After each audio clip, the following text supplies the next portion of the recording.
It's a good show. Welcome to Humans Who Make Games. I'm Adam Conover, and this episode I'm joined by Derek Yu, the creator of Spelunky. And if you've played Spelunky, I think you know why I'm as excited about this interview as I am, because Spelunky is in many ways a perfect game. And I don't mean by that, it's a 10 out of 10 blockbuster, whatever, it's going to sell 1 million copies. I mean that the design of this game is so tight and intricate. All the pieces fit together so perfectly. The mechanics feel so good while you're playing it. And you're constantly being asked to make interesting decisions. It's just a virtuoso performance of how to put a game together. And most notably, this is the game that introduced the word roguelike as a game design principle and philosophy to the mass gaming audience. Before this, roguelike games were this sort of niche text-only game like Rogue, NetHack, and I loved those games growing up. Some of my favorite hours were spent playing those games. But Derek was the first person, as far as I know, to take the design principles of roguelike games and apply them to a completely different genre, the platformer. And in so doing, he inspired an entire wave of games to follow. There have been probably hundreds of games that have followed in Spelunky's footsteps. It's one of the most influential games of the past 10 years, easily. So I am thrilled to talk to him. In our conversation, we're going to get into how he was influenced by video games before he was even born, how he got his start drawing out games just with pen and paper, and his philosophy on how to design a satisfying platformer. This is Humans Who Make Games, and please enjoy this interview with Derek Yu.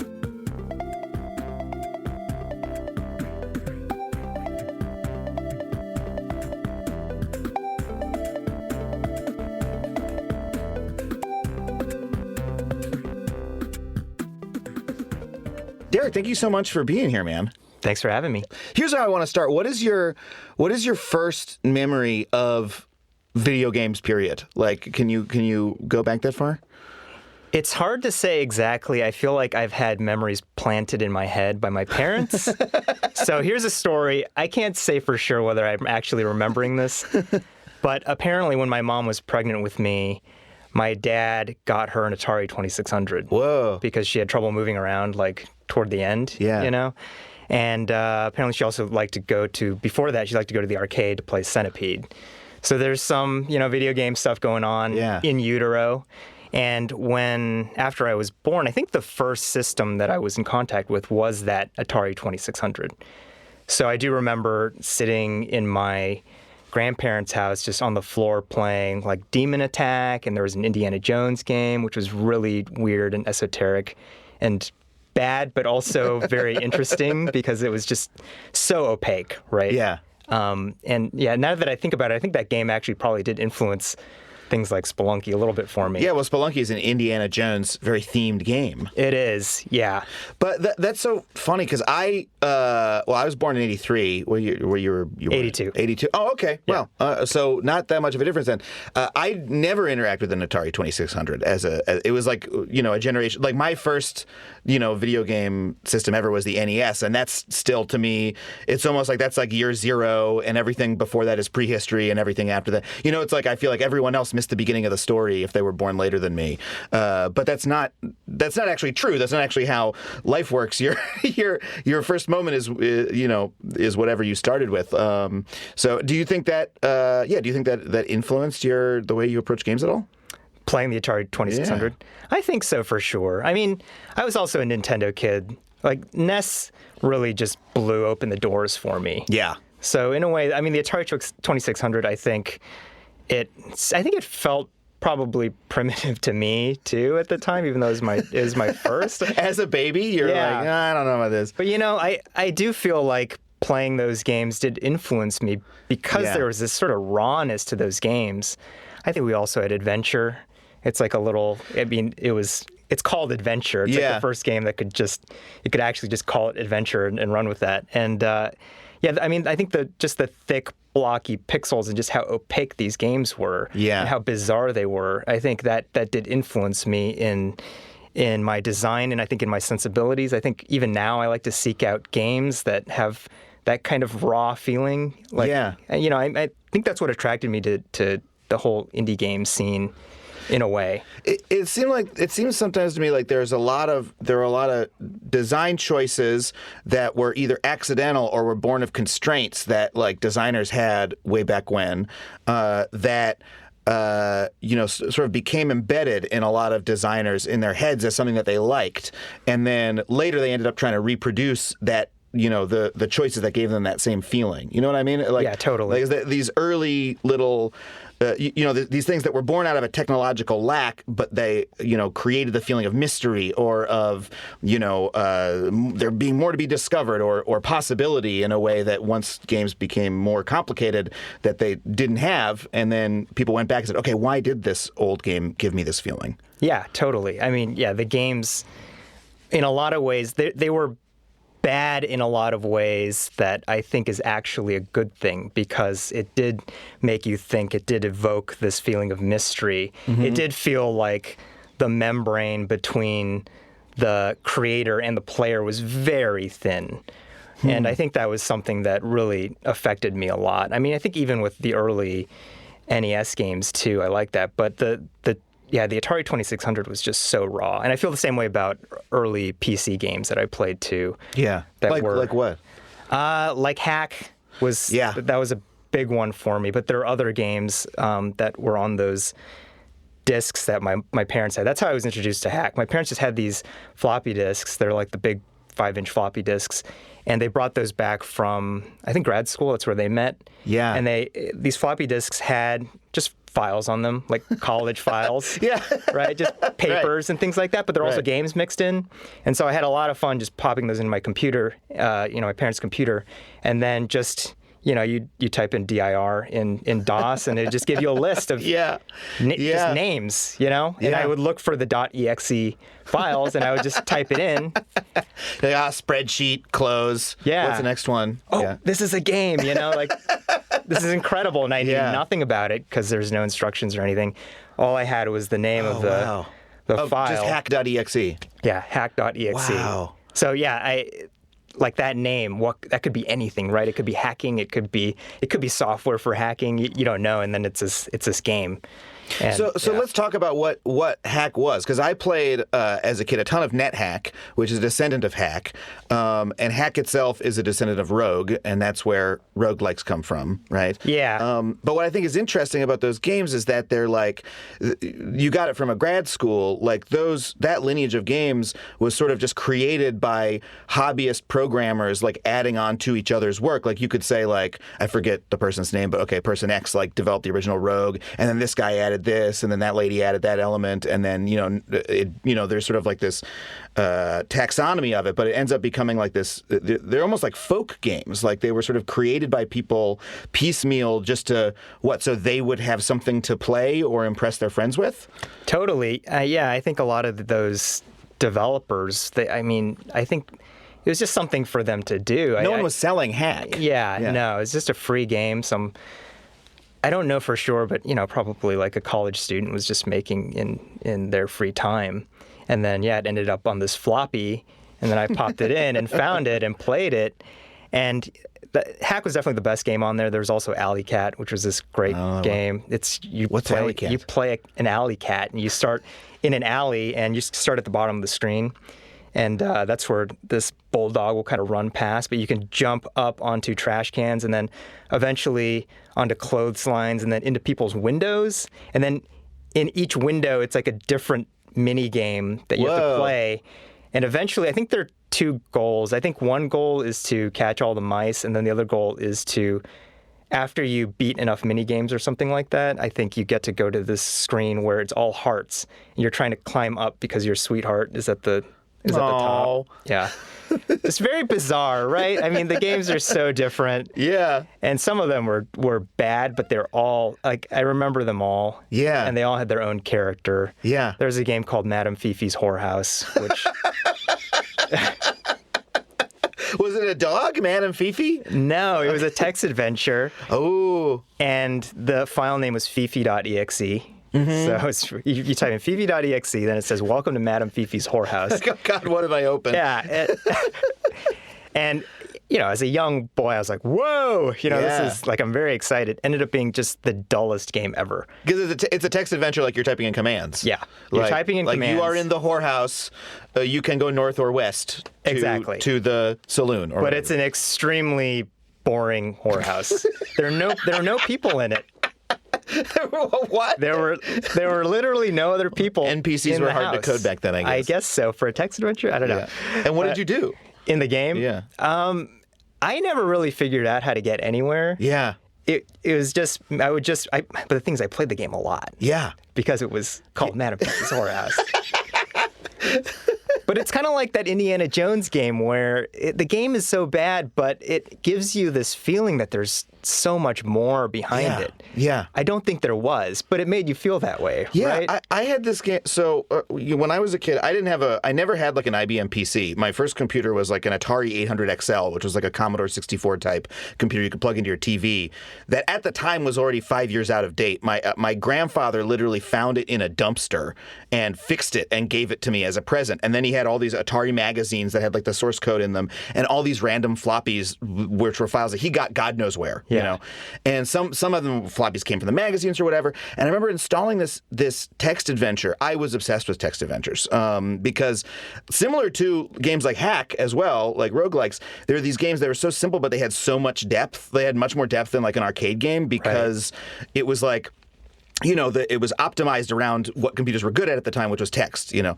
So I had this text adventure that was called like The Device or The Artifact or something like that. And it was like you are in your backyard and some device has fallen to the ground in like a meteor and now you're trying to interact with it.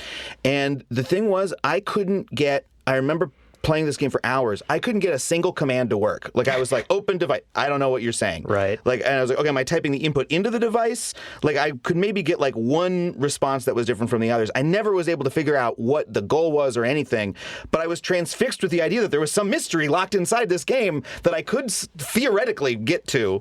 And I wish I could remember the name of the game so I could like go find the source code in Antic magazine or whatever it was and like figure out what the hell was up with it. But like there was that sense of just because, you're right, the barrier between you and the developer was small because you were like, someone made this for a reason. Like there's something in here. Yeah, exactly.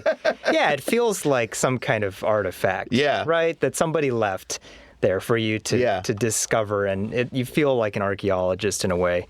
And I mean, at Madame Fifi's Whorehouse, I never got anywhere. I think the most exciting thing in that game was there was an item that was a porno. And of course, it was just, you see a porno here. Yeah, exactly. Like there is a porno in all caps laying here on the ground. And of course, you pick it up and you say, read porno. And it gives you the most bland description. And I don't think it said anything. It could have been like any kind of book.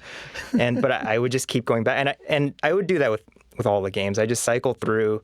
I would pop in a floppy and I just over and over again, I would kind of just hit DIR and then just like search again because it was so fun for me to kind of like relive that feeling of digging up these old games. Yeah. I can imagine that also like Hack would have been like a particularly transfixing experience finding. I found those games much later in life, but like in terms of like finding like the sort of random treasure on a floppy, like that type of game is just you're just a little @ symbol in like this dungeon made of text, made of characters, and you're just going down and trying to explore and find these things, and like you because it's all randomly generated, and you are constantly discovering new things that you don't know what they do or like what you're supposed to do with them, right? Yeah, I mean, Hack was definitely, it was like being teleported into this massive world. Yeah. Right? So compared to all the other games, which were fairly shallow, I would go back to Hack a lot more often and just get totally lost. So, I mean, yeah, it was fun. It was kind of like, you go into these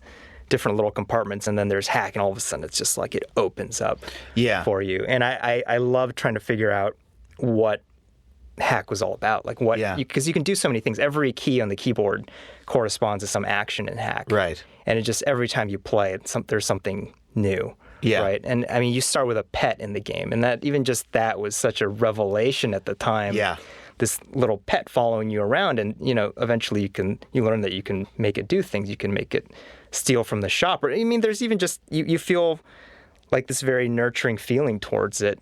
And I just remember, because in that game, when you kill a monster, it leaves a corpse. Yeah. And you can eat the corpse. Yes. You have to stay alive. If you actually only eat the food rations or the actual food items. Like sometimes you get a pineapple or like a food ration. If you only eat those, you're going to starve. So you actually have to eat the raw corpses of the monsters. And you have to figure this out by doing it. I remember playing those games. Like, all right, okay, you kill a goblin, there's a goblin corpse. Eventually you die of hunger, and you realize you can, okay, if I stand over the corpse and press E, it says, do you want to eat the corpse? And if I do that, I get less hungry. So I guess now I'm going to go through the game eating all the goblins that I killed? And then that becomes an accepted part of the gameplay, but that first moment is so morbid. Like, I'm going to eat everything I kill. Exactly. But then you also have the pet, and the pet will eat corpses too. Yeah. So it becomes this very interesting decision you have to make where you have to decide whether you're going to eat the corpse or whether you're going to let your pet eat the corpse. Yeah.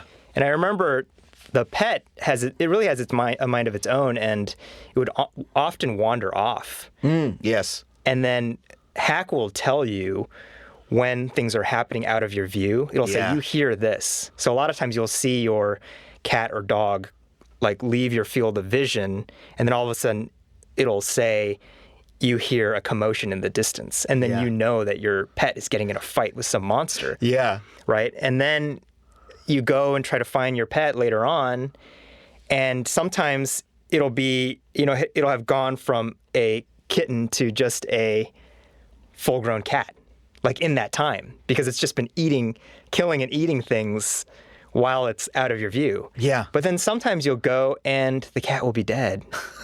You see your cat corpse. Yeah, and there'll be like a goblin or whatever standing next to it. And you can infer what happened, and you feel sad. Yeah.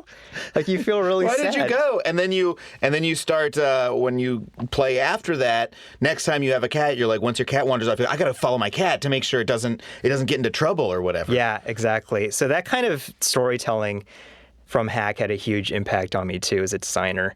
Yeah. And since I've realized those are the stories that I really love in video games, and for me personally, I have a hard time when games tell me the story and I can't really do anything. Like when there's a lot of text that I've got to go through, I have a hard time personally with that. So I've found that the games that I like best leave a lot of the storytelling to that kind of emergent, kind of narrative. Yeah. Or they tell it more through play versus through text. But it's very hard to get, it's very hard to have everything be through play, and so I mean, it's understandable that you're going to have cutscenes where you can't do anything or text boxes where you've just got to sit there and kind of click through them. But I definitely prefer it myself when the story is told through play or through just things in the background, kind of those sorts of cues. Well, in a lot of ways, you're telling, as the player, you're telling the story yourself, like humans are just sort of story-making machines, and like, we could just watch random noise happen, basically, and sort of make a story out of it, If you just watch, you follow anyone around in their day, and you're like, oh, here's the story, I can tell a story about them.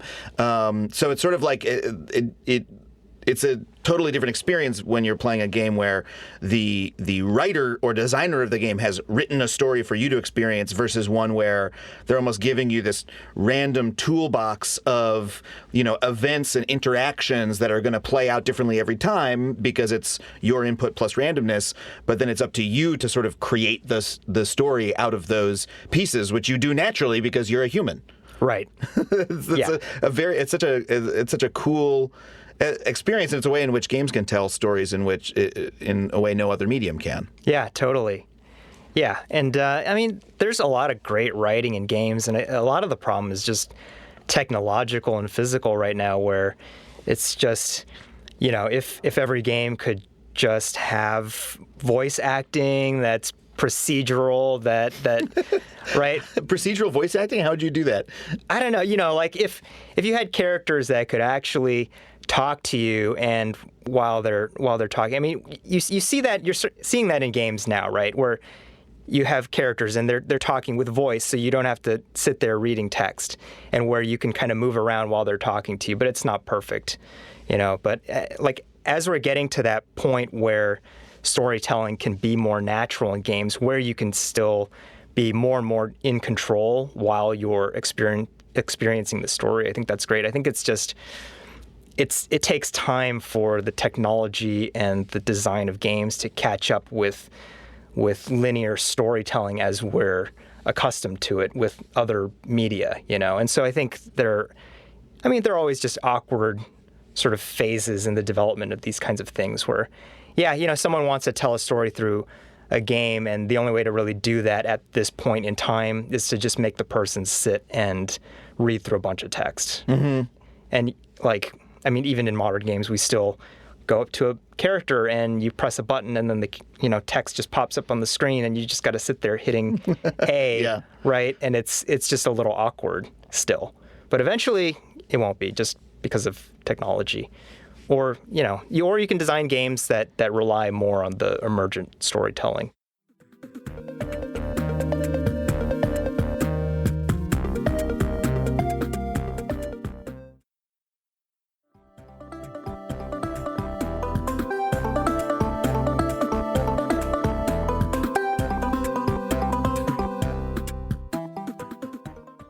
I want to talk more about how you came to game design before we get into the all those details. How did you make the transition from just playing hack on floppies to designing your own games?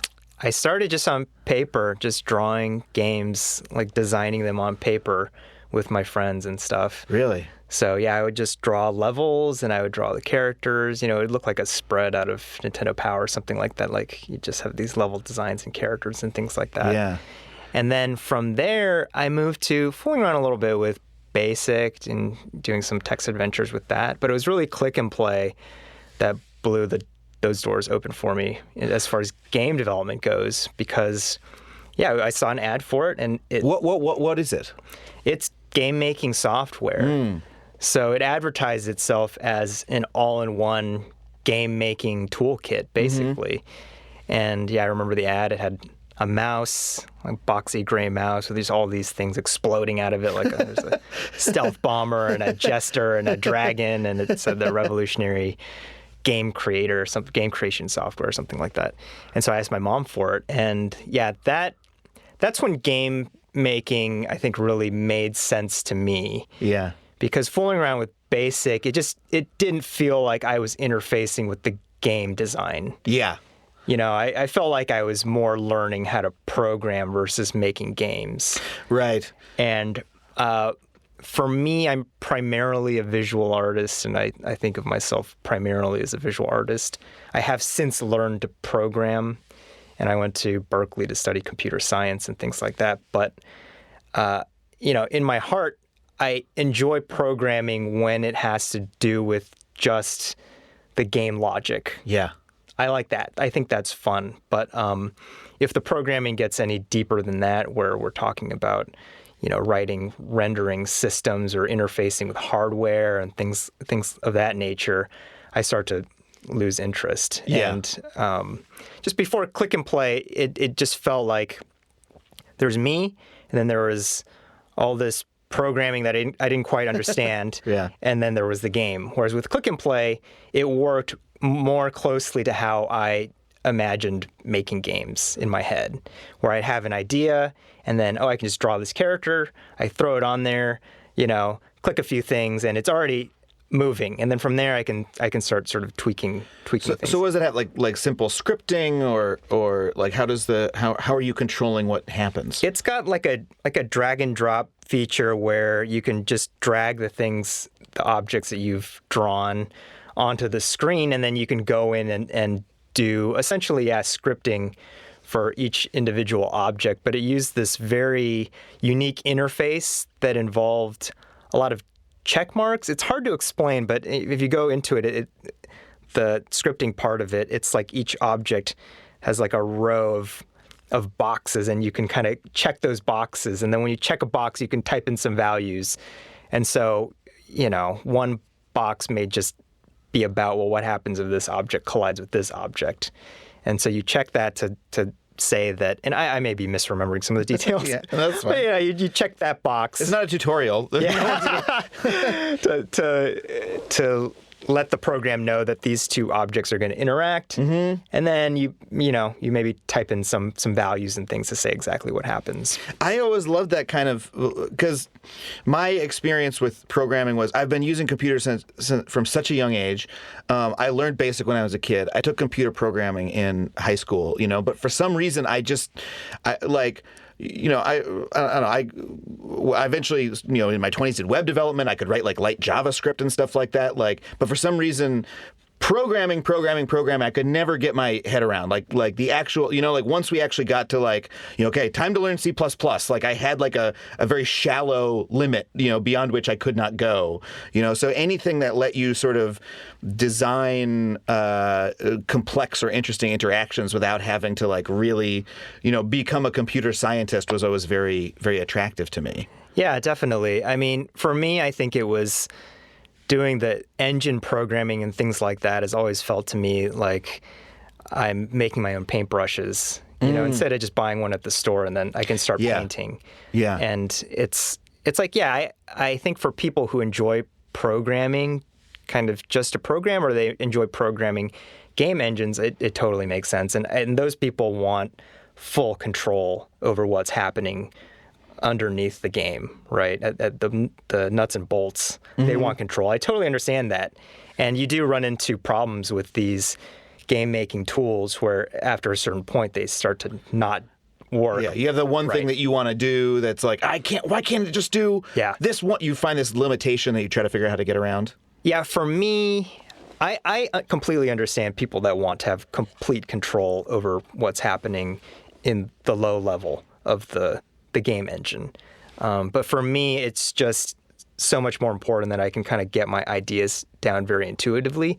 And, since Click and Play and things like that, I have worked with programmers on commercial projects where we did use a custom game engine that the programmer wrote. And it just wouldn't have been possible to use a game-making tool for those. And we definitely appreciated having that full control. It's just for me personally, when I'm making games by myself, I've just found that I need to have the canvas ready, I need to have the paintbrushes, I need to have the paints out so I can just start painting. So what I'm really curious about is what that experience of painting is like, right? Because as a kid, I grew up with video games. I grew up with access to computers and the creative tools, and I was obsessed with games and how they were made and learning about them. But I'm like, why did I not go into video games? This is a question I've asked myself, right? Why did I end up in comedy and I didn't end up, because there was a point at which I was almost like, I want to make video games, right? And I didn't, And I think the reason is because I never once had an idea for a game that I wanted to implement, I'm like, is that what happened? Is it just that it never came to me? I never had, I would have ideas. I can remember being young and be like, oh, that would be funny, oh, this would be funny. I would like to do that. I came up with a joke or whatever. That's something that it's like that proto-creativity, right? I can look back at my history and go, okay, that's what that looks like for comedy, where I did an ad lib in a school play or something, or I, had a story that I told that I realized, oh, that's funny. I had those experiences. I didn't have those proto-creative experiences with games. And so I'm curious, what does that look like to have not just a visual idea, here's a character I'd like to draw, or a programming idea, but a game design idea when, what does that look like that early? I mean, not having experience with comedy the way you have, my guess is that for you maybe gravitated more towards the process of comedy more so than the process of game development. And for me, I think I just really gravitated very naturally toward the process of game development, because I think that has a lot to do with it. It's more than just having a game idea or enjoying video games. I think it's about how much you actually enjoy the process of. Yeah. Because I like comedy, and I do like stand-up and comedy shows and movies and your show. And when I'm watching stand-up, I'll come up with some jokes or things like that. But does that mean that I want to actually go through that process of becoming a comedian? Yeah, to me, that's just sounds very difficult, probably in a way that it doesn't sound difficult for you, and it might be the same thing vice versa. Well, there's a hump to get over, but you're right. It's not just having the idea, oh, this would be funny. It's having the idea and then the desire to have people laugh as a provocation to go out and try to tell the joke and try to make it happen. Like it's the actually, trying to make the comedy occur is like the missing link there. Yeah, exactly. And I think for game development, I mean, I'll tell you, a lot of my initial ideas for games are not that incredible or innovative even. A lot of times it's like, oh, I kind of feel like making a Metroidvania today. It's like, or, wouldn't it be cool if you did this and this? They're probably not that different from people's ideas who are not game designers professionally. Mm-hmm. I think I probably start from a similar place as a lot of people who just play games. I think maybe what separates me, this is what I'm sort of surmising now that we're talking about it, is that I just enjoyed the process of starting from there and then creating a little character, pixeling that little character in Click and Play, and then putting it on the screen, just watching it move around. And then, that to the next step, adding another character, and then seeing how those interact, trying to piece my idea together. And then from there, finding more connections, more changes, trying to figure out what is unique about my idea versus, what's not so unique and what can be discarded. And that feeling of slowly piecing it together in the game creation software that I'm using. I think I enjoy that process. To me, there's a feeling of discovery there that it just lights me up. It just kind of lights up my brain, and then it really gets things going for me. And so I just, without thinking about it too hard, I'm just moving from step to step to step to step to step. And I think and then eventually, there's a game at the end. That's simplifying it, but I think my point is just that, it's just very natural. The process of making games, it's not just the playing of the games and the coming up with the initial idea, but it's of refining that idea through actually game making, which includes the character design, it includes the programming, it includes like putting these pieces together, as a puzzle. It's that classic advice of when you hear a lot that's given to people who are trying to do creative work of the importance of starting and like taking the first step and just like making the little thing and doing it in sort of an creative process rather than I must come up with a perfect idea and then render it in and then how will I execute it and et cetera, where people get stuck at that first step. Right. And I think a lot of people do also start and they just realize that the process is not as enjoyable for them as they thought. Mm-hmm. Because I think a lot of game developers have probably had this experience where amongst their group of friends, everybody started off being very excited about making a game together. Like, let's make a game. We all love playing video games together. Let's make a game. And then they got together, and then there was only, maybe one or two people in that group that actually passed the very initial part. Right.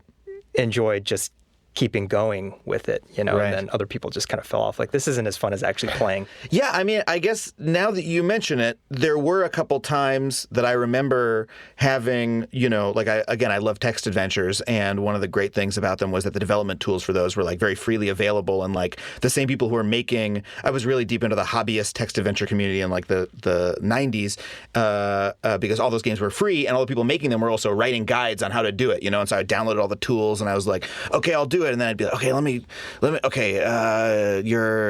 I'd try to come up with a scenario, or whatever, and then I would quickly stall out, like I would do like the first step and like not do the second step, and maybe I should say, because I didn't enjoy the process, or maybe I just didn't have the stick-to-itiveness at that age, but that's it's very interesting to me why people end up on the creative channel that they're on, Yeah, I mean, I had similar experiences writing text adventures in BASIC where I would also stall out. So part of it is maybe just you got to find the right tool for yourself. Yeah. And I'm somebody who is, I consider myself a generalist that focuses on visual art. So that's kind of like I enjoy programming, I enjoy drawing. I'm probably better at drawing than I am programming. but I like doing it all if I can, as long as the programming part doesn't get too deep. So, after all this time, that's kind of where I feel like I stand. And I think Click and Play at that time was just the perfect tool for me. And there was also a community around Click and Play too, which I think helped. I found that community. Click and Play was 1993. I think it came out, and I probably discovered it 1994, 1995. Wow. And there were communities that built up around it. Like online communities? Yeah, online communities. That's extremely early for an online community. Yeah, AOL. I would use AOL and go on. And there was I think the first big popular site for Click and Play was called Silkies. Mm-hmm. And it was run by this middle-aged woman named Pat Jennings, who called herself Silky. And I'm not sure, actually, to this day, exactly how she got to be such an important person in Click and Play. Like, how did she discover Click and Play? As far as I know, she didn't make any games herself, but she ran this website. Huh. And a lot of us, mostly young people who discovered Click and Play, would use her site and eventually the message board that she created to show off our games, discuss the craft and the tools and things like that. And so that was a very formative experience, and it felt like a proto indie community. Yeah. And a lot of the things that I learned about just indie game marketing and game creation started on that forum, because and it was 12 just like and 13. Yeah. Wow. Yeah, and most of the people there were very young around that age. And we would even, from there, the people who visited that site and shared their games would create their own sites. And then, some people would create news sites and review sites. And they were also game developers. And we would just review each other's games and post news about each. It was very, very insular. Yeah. But we got to do everything from the creation of the game to the marketing to writing about the game and like reviewing each other's games and stuff like that. So it's like this little sort of like mini bedroom version of a whole game scene. Yeah. What it is it sounds like it was a true scene, right? Totally. I remember reading David Byrne's book on music. I think that's what it's called. Has like a definition. He's like, here's what you need for a scene. Like he was talking about the CBGB scene, but it's just like a scene is where you have people doing creative work where they're constantly creating new things. You have a place to show it to people. You have a way of getting feedback. I forget what the rules are, but it's like that, And it made me think about like, oh yeah, like the open mics in New York when I did them in 2011. Like, oh yeah, that was a scene in that way, and this sounds like that's what it was. Yeah, totally. I mean, I think there were scenes for all kinds of just little games and game creation tools back then. Mm-hmm. So yeah, this was one of them. It was very important for me. Just as far as becoming a game developer. Yeah. Are there other people who came out of that group, or? Yeah, Andy Hull, who I developed the reboot of Spelunky with, he was a programmer there. He was also a Click guy. Yeah, and that's how we met, was through the Click community. So we kept in touch all those years, and then eventually we made Spelunky together. So did you have a moment where you went from because in comedy I can picture so well the moment when I went from, okay, I'm just in a college sketch group and we're doing this for fun because we like Mr. Show, to like, oh, wait a second, could there be a career here? Like, is this something that, wait, am I actually good at this? Like, can I, and just like that sort of transition from being like, oh, okay, I guess I'm just like goofing around, with my little hobby, to it being more of like a life focus or like a career path. Is that a transition that you had, or did you always feel like you thought of game making in a career-centered way, or? Yeah, for me, it was definitely when I met Alec Haloka, who I made Aquaria with. So Aquaria was my first commercial game, and that was after college. So during college, I got really burnt out because I was juggling a pretty difficult computer science course in college, a pretty difficult computer science major at Berkeley, with making games in my spare time, with just, my social life and everything. And I just felt like I was barely keeping everything afloat. And unfortunately, there never seemed to be a ton of overlap between game making and my computer science courses. So they felt very separate, and trying to keep both alive was very difficult for me. And I think at that time, I didn't really have a sense for, I don't know, click and play development, indie game development as being a career path. I don't think anybody really did. And so I got very down on the idea of doing games professionally, because it felt to me like the way that I enjoyed making games, which is doing everything pretty much, working on my own using these game development tools, was just not a viable way to become a professional, as far as I could tell. And yeah, I didn't know about the indie game scene. And I guess what the indie game scene was by the time I came out of college was pretty different from the way it is now.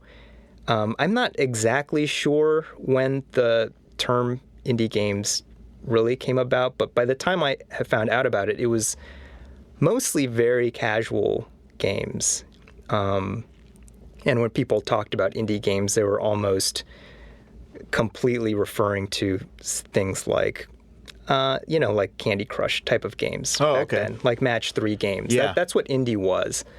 But there was this one website called the Independent Gaming Source, and it was just a blogspot page that covered games that were not these casual games. And the games that were covered on that site were more like what we think of indie now, I think, as being these games made by one or two people, smaller studios that felt very personal and things like that. And so that site really changed my perception of just what the game industry was like. And I think it was a positive thing for me to see that these casual games that I maybe wasn't as interested in playing or making myself, that they were made by small teams and that they were making money. Like this was people, this was people's living, right?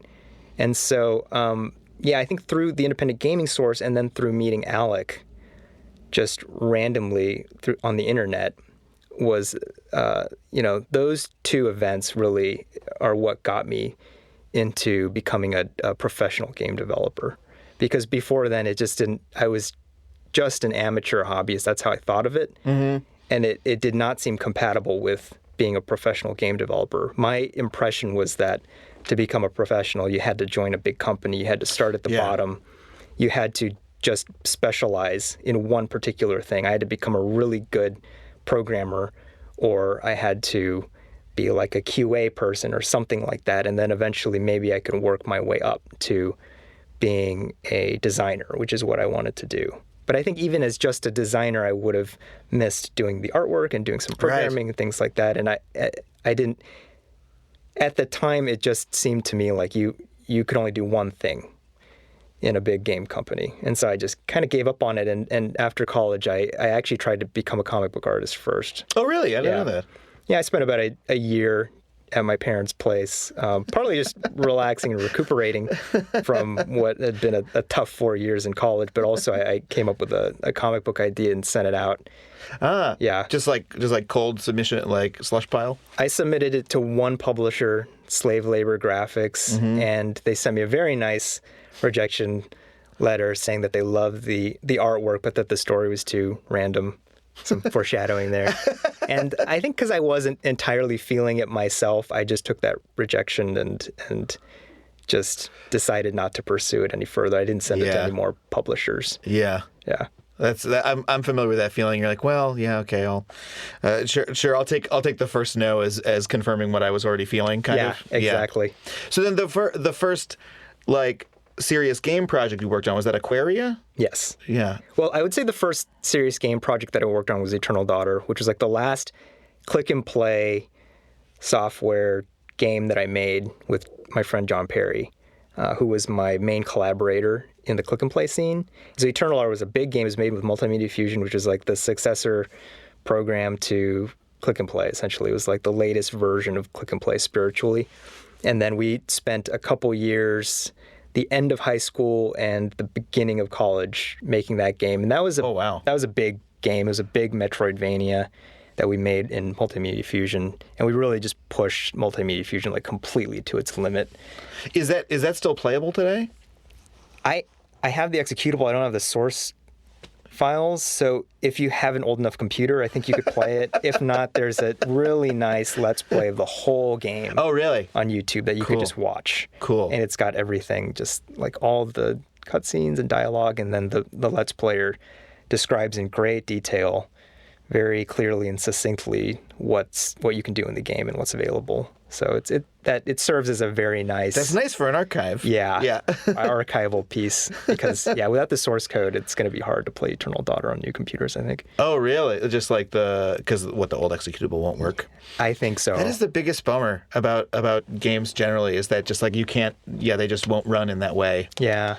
But that was like my first big project that I think taught me a lot about doing a big project. And Aquaria was my first commercial big project.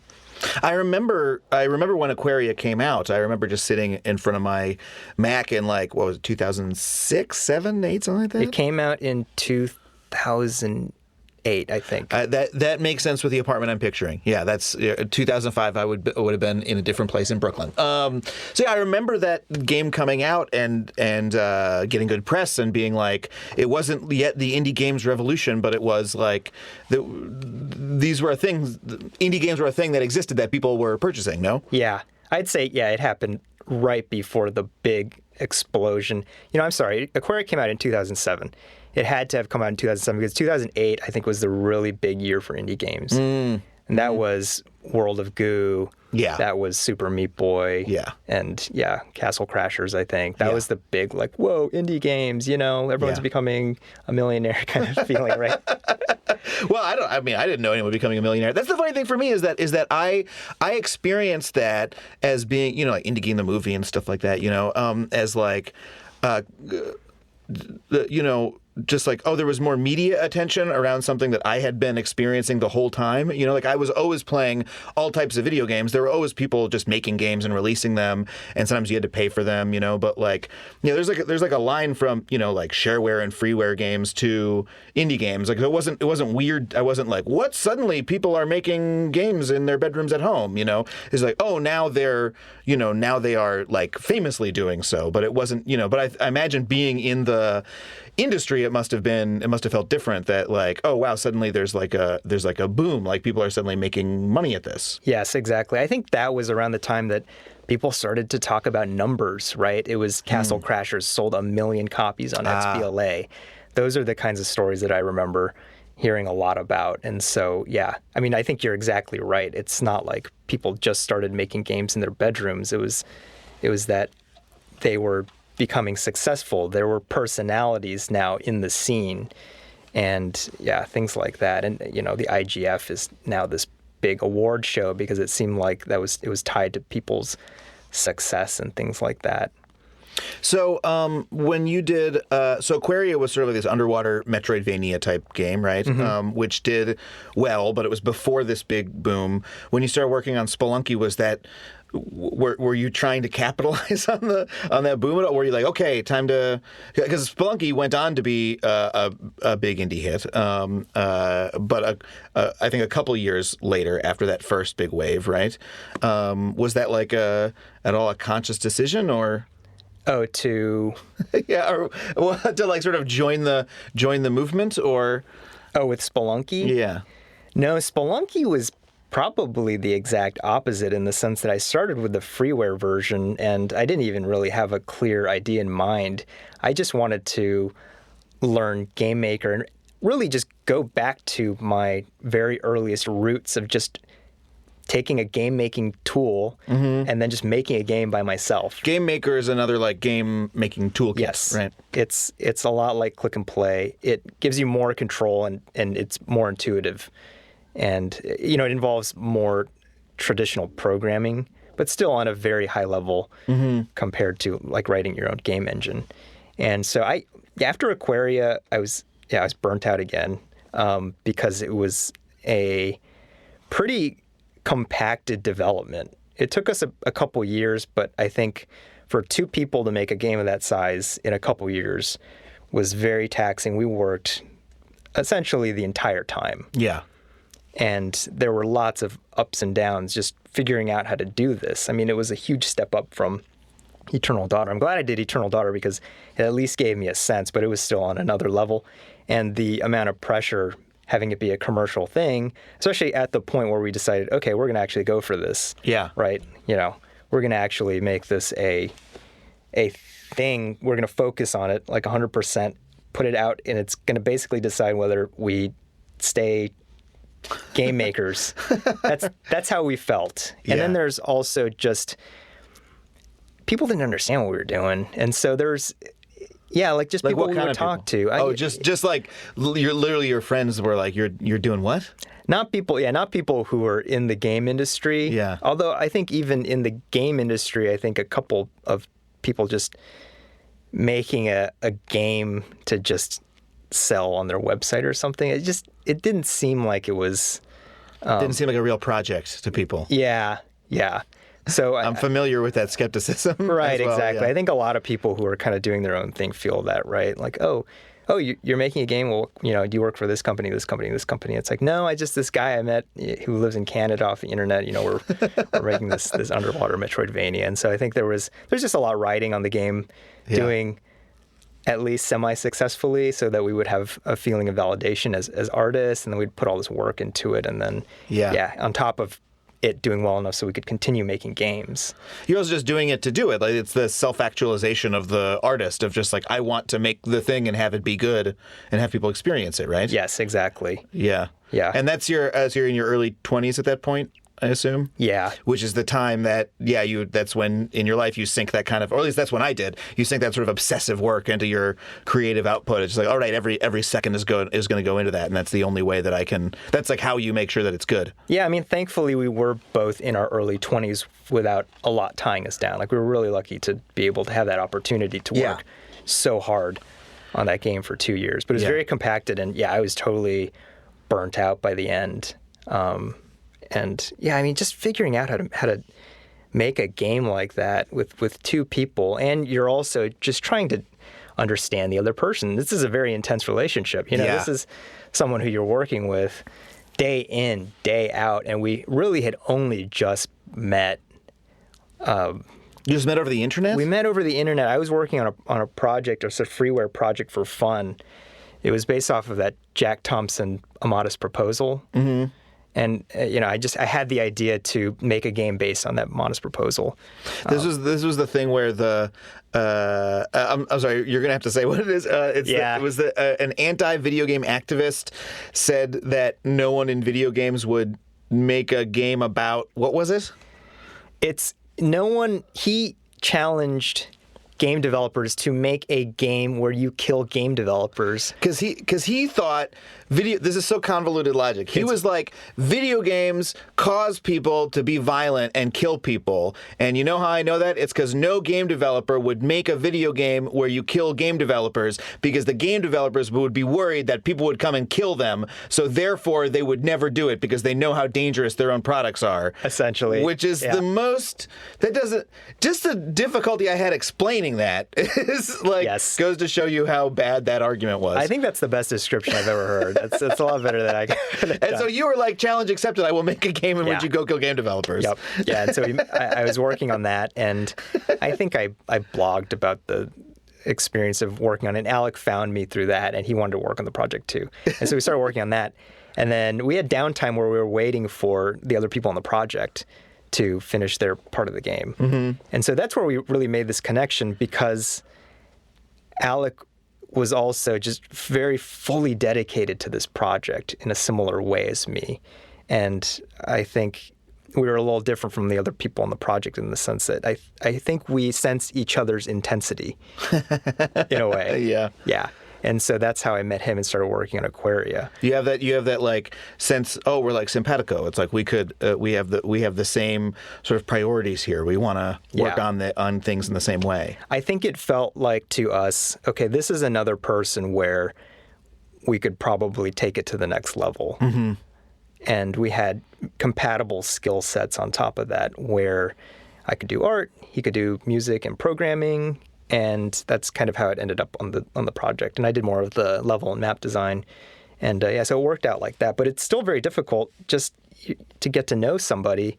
And then especially when I don't know, there's just so much to think about and the project's going in different directions, because it took us a while to figure out exactly what this game was going to be like exactly. Because it started with a prototype that Alec had made where you just control a mermaid in a little underwater library and you swim around using the mouse. So really all we had was the underwater theme and the controls. We had nothing else, story or world or anything like that was not fleshed out at all. So we had to figure all of that out during the game development. And and so, I mean, at a certain point we thought that it was going to be this big like Japanese RPG, and we had to scale it down from that. And we were figuring a lot out. The game, each other, ourselves, money. And so that's why I was very burnt out at the end of the project.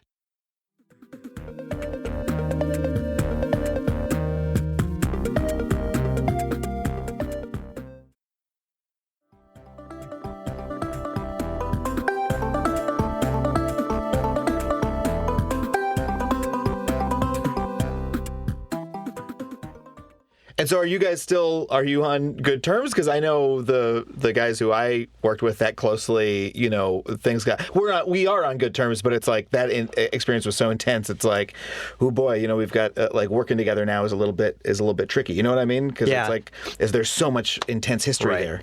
Yeah, no, I think we're on great terms. And I've been really enjoying watching what Alec's been working on after Aquaria. And so we did go our separate ways after Aquaria, because I think what we wanted at that time was different. And talking about this stuff, it always feels like I'm talking about a relationship, right?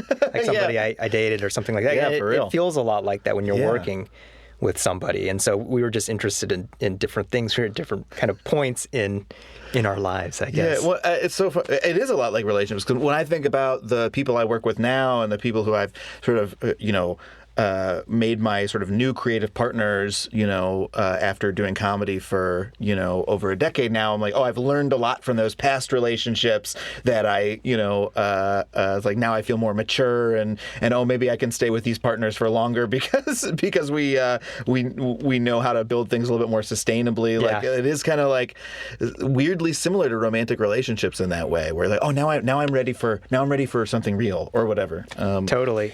I mean, yeah, I obviously don't regret anything. It was a trial by fire for both me and Alec, and we learned so much. And obviously Aquaria did well, which let us make our other games, Spelunky for me and Night in the Woods for him. And so what is I did not realize he went on to work on Night in the Woods. Yeah, that's amazing. Mm-hmm. Well, okay, yeah, that's so cool. When you say did well enough to let you do that, I mean, what does that mean? You don't need to tell me like numbers, but like, is that just like, okay, now I can, did that somehow like fund you working on Spelunky, or are you just able to, live for a couple more years while you work on your next project? Like, what does that look like at that stage? Yeah, basically it did well enough so that I could focus on game making and work on Spelunky and not have to worry about living expenses and things like that. And, that's great, yeah. The indie games keep selling. I think all games just keep selling over time, so it's not like that runs out, And new opportunities come up over time. So, eventually we put Aquaria on iPad and we put it on Steam because we were just selling it off our website before and things like that. I think it's on GOG also. Wow. And so, is it still selling today? Yeah, it does. Wow. Because I had no idea that the tail would be that long. There are just so many people out there, and you do not reach them all. I think it just takes time for everybody to even find out about your game. So many people don't even know about Aquaria. It was Aquaria's 10-year anniversary this year, and I tweeted about it, and there are lots of people who were like, "I've never heard of this. It looks cool." Yeah. Or I didn't know you worked on this and things like that. Yeah, I mean, there's so much. Even as a games enthusiast, there's so many things that I like. I find out about some like amazing indie game that I didn't play, 5 years ago, and like, oh, good, it still sort of runs or whatever. Yeah. So Spelunky was like, this was like your breath of fresh air, kind of like, let me just go back to basics project. Totally. Yeah. This is like, I'm going to go back to the log cabin and just noodle on something myself. And I wanted to learn Game Maker because I saw that people were doing cool things with it. And it really reminded me of Click and Play and the Click community, because Game Maker had a similar community where there were websites where people would discuss game maker games specifically and the tool and share each other's games and things like that. And so that really appealed to me. And so I wanted to learn game maker, and I made a bunch of little prototypes till I got to Spelunky. Just platformers first, and then I made a little roguelike, and that's kind of how. So when you say you made a roguelike, like you made a little roguelike, that was was that a classic roguelike, like like a dungeon delver turn-based kind of thing? It was, yeah. It was a very simple roguelike, though. It was just a small grid. There were no hallways. It was just a 3x3 grid of rooms, but it was randomized. It was turn-based. It was a dungeon crawler. And then I abandoned the platformers and the roguelikes because none of them really had that spark. I had enjoyed making them, but it just didn't feel like I would be that satisfied finishing them. Mm-hmm.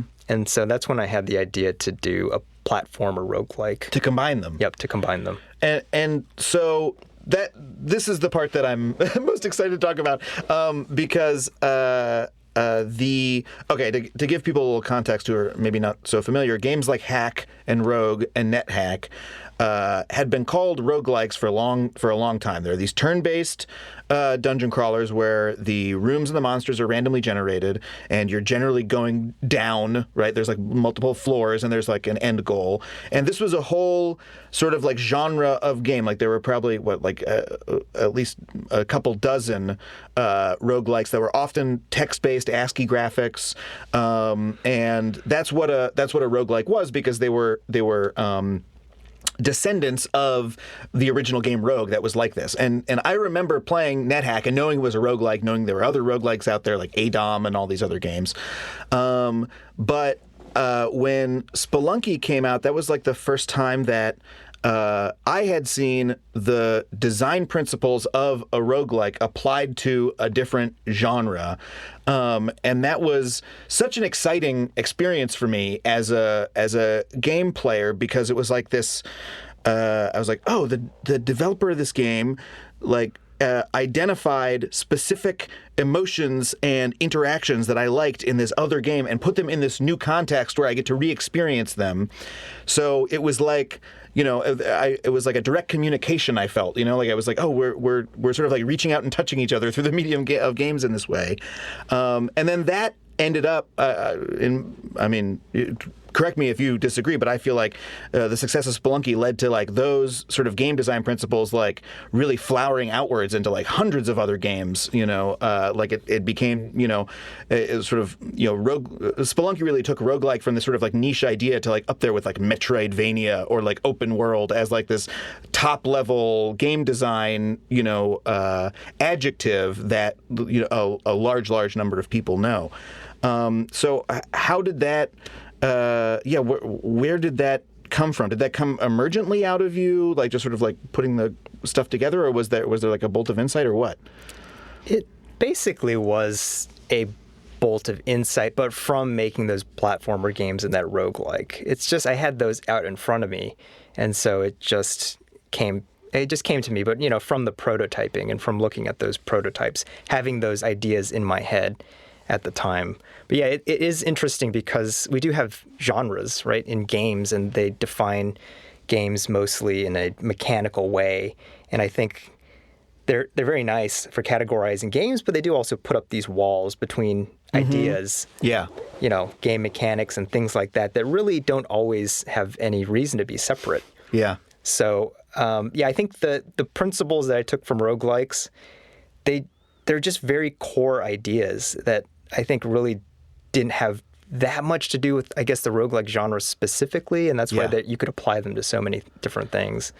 Because, I think they're fairly general and basic, and you do see those ideas in other game genres. Actually, it's just that combination. It's just that very potent kind of combination. Because like randomized levels is one. There are other games that have, There are like arcade games that randomize the levels a little bit. I mean, every game has some amount of randomization where, I don't know, like different items come out of a pot every time and things like that. And then permadeath, I mean, all arcade games have like a form of permadeath. Like if you don't count just popping quarters in, right? You die and then you lose and you start over, you run out of lives and things like that. But I think it was that combination plus the idea that things just work in fundamentally a very similar way, whether you're talking about a wall or a monster or the player or a potion. Right. And that was maybe, I don't know, that almost I feel like is the part that was most unique to traditional roguelikes. Because you just didn't see that level of complexity in most games. Yeah, and it's the world modeling that where it's, okay, like you can pick up and throw anything in the game, like any object, and then, which, yeah, most games don't let you do. Like when you're, like in Mario, you can't like, do the same things to the Goombas that you can do to the mushrooms and do to the blocks and do to the coins or whatever. Like the coins aren't like objects, yeah. that you can like, okay, now I'm going to drop a coin. Now I'm going to kick a coin. Now I'm going to throw a coin into Goomba. Now I'm going to, like how much damage does a coin do when thrown? You can't eat the Goomba's corpse to satiate yourself in Mario. Yeah, but when you think about it, why not? You eat the other mushrooms. Those make you big. What would the Goomba do if you ate the Goomba? Right. Like there should be an answer to this question. And that's sort of like, that goes back to what, roguelikes were doing, because they were very simple graphically, because there wasn't much that you could do in the graphics, but they modeled that world in very, very complex ways and interesting ways that resulted in really, really interesting interactions. Right. It's that emergent storytelling that we were talking about earlier. Yeah. So, because those interact in unpredictable ways, but ways that you can then tell a story about. Oh man, I threw the thing and it hit the thing and then this happened and like, oh, I died in this crazy way. Yeah, exactly. And those interactions are written at a much lower level than in most games. So there's just a fundamental physical interaction where, you have just an object, and that object can be a monster or it can be a potion. But probably in the code, right, it's just saying that, well, if an object hits an object, this happens. And then all the different things that are considered objects in the game, just like they inherit that, they inherit those ideas, right, from sort of like the parent object. I mean, that's a common idea in programming, is the idea of inheritance, right, and in object-oriented programming. But I think it wasn't an idea that it seemed like it was used as much in that depth in game design. Yeah, that's really interesting. Just that idea seems like an older idea in computer programming in general to me. I remember when I used to hang out on like MUDs when I was a kid, which are like, sort of basically multiplayer text adventures. And like some of them had programming languages that I learned, and it was all modeled as like, well, we have two types of things. We have rooms and we have objects. And then like everything that was an object acted like an object, could be picked up and dropped. And then you would make a more specific type of object, like a vehicle or whatever. And so the whole thing was like this sort of inheritance, family tree. And then people would make these incredibly complex, rooms with complex interactions based on that. But like, it felt like there was a coherent world model in this way. And that's not something that, when you play, so many modern games are like, we've just made like buildings out of like scenery that, it's basically just like hard surfaces that are never going to interact at all. And then the number of interactable objects is very small and they only do specific things. They don't like interact in this generic way with everything in their environment. Yeah. And I mean, I think part of that is just a lot of the bigger games with better technology, better graphics and things like that. The game design, it feels like it also has to be more constrained so that to maintain that illusion. I mean, it's not a coincidence that roguelikes look the way they do, right? Yeah. And it's also not a coincidence that a big budget AAA game plays the way it does, because they have the complexity of a roguelike in a game that looks that way. It's so difficult to maintain the illusion of being in a real world. Yeah, it's easier to make a game where you can eat anything in the world if you don't have to like create a new eating animation depending on what's being eaten. If it's just like a dragon is just a letter D, so like you don't have to make a new animation for every single thing that it does or every way you might interact with it. Yeah, because playing a roguelike, very quickly you have accepted that this is what the game looks like and this is what happens. You don't need fancy animations because there's, the game itself is just so compelling and complex, right? And then, like a really nice looking game, I think that really nice graphics do help you with the immersion, but it's more easily broken also in that sense. And so, I mean, I think when things get really exciting, of course, is when you combine the technology and the bigger budgets with that complexity. Yeah. From those older games or from like, well, yeah, I do sometimes get that sense when I play a new game that is really well modeled that way. Like, oh, I can really feel like I can do anything in it. Like the new Zelda is like that, where like everything feels interactable in this like complex sandboxy way, where you can chop down every tree and you can, etc. Yeah, and there are these fun combinations that aren't necessarily designed right by a game designer. Like the game designer designed the fundamental rules, and then the player found this fun combination. Yeah. Yeah. The other thing I really love about, just before we move on to implementing those ideas in Spelunky, that I really loved about roguelikes, that to me is fundamental to the experience, is that because everything is randomly generated, and there's this, you gradually start to learn the set of things that will be randomly generated. Okay, I sort of have seen most of the monsters now. I've seen most of the items, and I know how these different things interact. Then when you go into a new room that has like, okay, it's got monster A, monster B, and monster Z, and environmental thing, F, whatever, you start to develop this like sense of how these things interact, and so you're forced to think on the fly about how they go together. Like, oh, okay, it's like that classic NetHack thing of like, oh, okay, there's the cockatrice. I know how dangerous and deadly the cockatrice is. What else is in the room that the cockatrice is going to interact with? Like, oh, okay, if I go this way, it won't follow me, or I can lure it into that spike trap, or I can throw something at it and keep it far away, or oh crap, it's right next to me. I have to now get into melee with it, but I know what the risks of that are, or whatever. That sort of like improvisational thinking is, even though the elements are, sort of finite and they're being drawn from this limited set, there's like a sort of infinite amount of variety of interest in the game, because you're always being put into a slightly different scenario that is meaningfully different from every other scenario that's come before.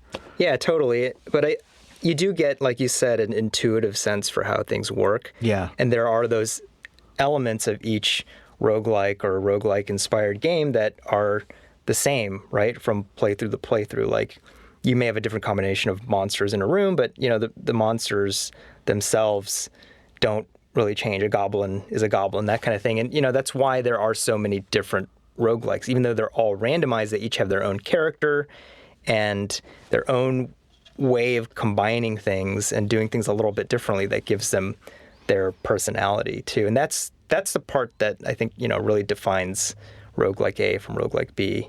Yeah. Or the parts that stay the same. And so you were like, okay, there are all these elements that I like about roguelikes that are sort of stuck in this genre, but you sort of recognized those. Was that conscious? Like, wait, these are more general game design principles that I could apply to a different format? Yeah, totally. I mean, I realize that there are things about platform games and roguelikes that I didn't like, actually. Like with roguelikes, I could not handle having actually all those different controls, having to remember them. Yeah, there's a different key for every single action that you can take. Yeah, there's strangely just a lot that you have to memorize for a lot of those old roguelikes to get anywhere in the game, where you've just got to memorize, oh, I need this item and this item and this item if I want to get to a certain point. Yeah, I mean, I one of my proudest gaming achievements is that I ascended in NetHack. Whoa. Yes. Yes, I did. I never have. I loved your genuine woe. No, it's nuts. I'm actually really impressed. I got really lucky, and I was, I'll be honest, I was still taking Adderall for ADD at the time, and so I would play certain games obsessively, and NetHack was one of those. And it was like right after I graduated college, I had nothing to do but play NetHack. But yeah, then I got really lucky with a wizard build, and whizzed through the entire end game, like on my first, like there's a bunch of stuff I had never seen before. But I just, I got lucky with having a really, good build put together where I was sort of like overpowered for everything. Yeah. And I was able to do it. But my point was, I was also playing the game with spoilers open the whole time. Like, I never played that game without reading about, like, okay, this is what you're going to encounter, and this is what we suggest, the items we suggest that you have, so that you can deal with, this or that hazard that always happens on level 10 or whatever. Did the version of NetHack you played have Sokoban in it? Yes, it did. Because I always thought that was the dumbest addition to the game. Because, you basically have to memorize how to beat these Sokoban levels if you want to play optimally. Yeah, that's so weird. Yeah, NetHack just has this section where you go play the old block-pushing game Sokoban, which is like an old puzzle game, and there are just levels that are hard-coded Sokoban levels. But under, like, the boulders, if you solve them, you get some, like, really important good items, or at least you have they have a chance of dropping an item you might really, really want. So you sort of have to go do them, and you have to memorize these specific levels. Yeah, which is totally contrary to the rest of the game. You're right. But it's part of it being this folk development process where it's just like people adding stuff because, like, oh, let's just add some Sokoban levels. Why not? Right? It does give the game some cool character for sure. It's just I hated having to. I hated even thinking that I had to do it. Yeah. And so I never ascended any of those games. I did it once, and I was like, that's fine. I never have to do it again. Yeah, no, totally. I mean, I also did it on an online server, like, while they were hosting a competition. So there was, like, a record of it that I had done it, on there. Like, I go back and look at it every couple of years where it's like, yes, he ascended this year. Yeah, you should get a patch for your jacket or something for that, really. I should just make my own. Yeah. No, what I do is whenever I meet someone who's played NetHack, which is extremely rarely, maybe once every 2 years, I meet someone who knows this game, I tell them that, and then they say, whoa, and then I feel great about myself. It's a huge accomplishment. But yeah, I couldn't do it myself. And there are things about platform games that bug me too. Just, the fact that they're static levels. And I have trouble with memorization, like memorizing a route and then trying to execute it just perfectly each time. So I'm a very kind of spontaneous, intuitive player, and probably as a person too. Like I'm not the kind of person that likes to plan everything out to a T and then follow that plan to a T. I'm very improvisational, and so roguelikes really appeal to me in that sense. But I also am I kind of like the twitchiness of platformers more. Yeah. And both genres have tension in different ways. With platformers, I feel like there is a tension behind every jump. That's what makes, like, jumping just as a mechanic in games is just such a good one. It's so basic. Yeah. There's immediate satisfaction and tension and resolution. Like, every jump is kind of a story, right? Yeah. You press jump, you're hoping to get here, and then you see if you're going to actually get there, right? Yeah. And then there's always that pull of gravity, which just feels dangerous, Yeah.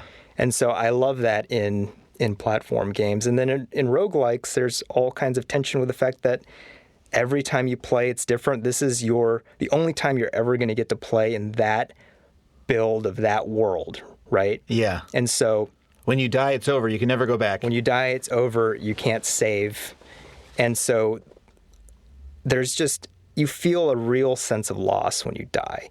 And that's something that a lot of platformers don't have. Yeah. Right? Is because you die, you've got 10 lives or whatever, you collect 1-ups, it's a short game, so you start over and it's the same world, so you get like essentially infinite number of or like attempts in Super Meat Boy, which like optimizes for you never dying. Like death means nothing because what you're really doing is trying to master a single challenge over and over again. Yeah, and they did a good thing with Super Meat Boy, which is that they really ran with that. Yeah.